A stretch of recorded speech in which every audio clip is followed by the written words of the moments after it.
This video is about the respiratory protection training requirements for any worker who is required to wear a respirator.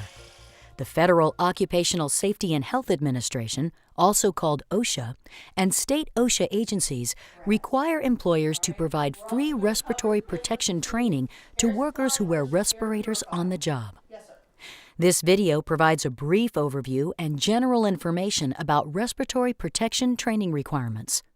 It does not cover all of the training required under federal OSHA or state OSHA respiratory protection standards. This video can be part of the OSHA required respiratory protection training, which includes many topics, like how to put on and take off a respirator and how to use, clean, and maintain your respirator. Your employer must also provide you with worksite-specific training. While this video discusses some of your employer's training responsibilities under OSHA's respiratory protection standard, it is important to remember that the purpose of a respirator is to protect your health and safety. A respirator can't protect you if you don't know how to use it properly. In addition, there is other important information that you must know about your respirator. Therefore, your employer must provide you with respirator training before you use a respirator on the job.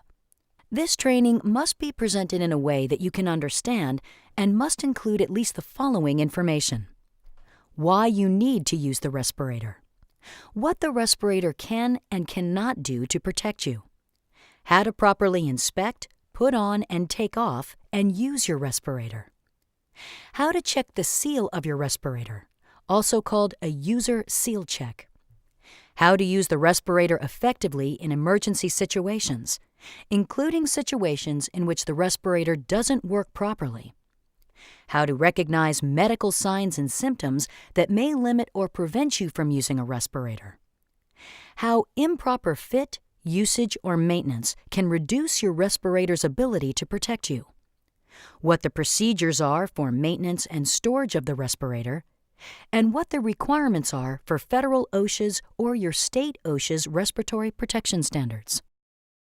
You should ask questions if you do not understand the information that is being provided to you. Basic training can be provided by an outside party, including a union, a contractors association, or a past employer. However, it is still your current employer's responsibility to provide worksite-specific training and to ensure that you can demonstrate the knowledge to safely and correctly use your respirator. You must be trained before you use a respirator, but this is not the only time the training is required. If you use a respirator at work, you must be trained at least every 12 months. This annual retraining will refresh your memory on the information and skills you need to use a respirator correctly. It gives you a chance to practice with a respirator and to ask questions and discuss worksite-specific respirator use with your instructor. OSHA requires additional retraining when changes in your workplace or the type of respirator you use make your previous training out of date. For example, you get a new work assignment that has different respiratory hazards and respirator requirements from your old job, or you can't remember the information and skills you need to properly use your respirator. This could occur when you use a respirator only a few times a year.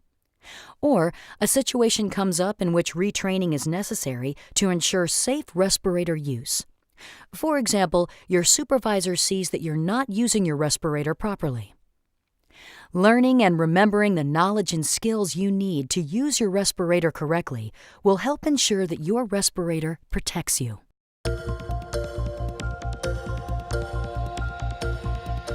You do not have to go through basic respirator training every time you change jobs. Your current employer is permitted to accept basic respirator training that you have received from an outside party within the last 12 months. This is known as training portability. For example, the training could have been provided by a union, an apprenticeship program, a contractors association, a past employer, or another current employer. This means that your respirator training can follow you from employer to employer as long as you can demonstrate the knowledge and skills you need to use a respirator correctly. In this case, your employer may only be required to train you on the skills and knowledge that you cannot demonstrate. In addition, your employer must train you on the site-specific hazards, policies, and procedures, and any other information you will need to safely and properly use your respirator. Your current employer or an outside party must retrain you in all of the training elements no later than 12 months from the date of your previous training. This video has provided you with a brief overview of OSHA's respiratory protection training requirements. There are many other things that you must know and do before you can safely use a respirator in a hazardous work environment. While this video may be a part of your respiratory protection training, your employer must also provide you with additional training on respirators, including worksite-specific training. Remember, if you don't know if a respirator is needed for the task you will be doing, or if you are unsure about how to properly use a respirator or which filter or cartridge to use, talk to your supervisor before entering the hazardous area. For more information about respirator use in your workplace, refer to these OSHA and NIOSH websites. You will find OSHA's Respiratory Protection Standard, additional respirator training videos, and other guidance material to help you work safely.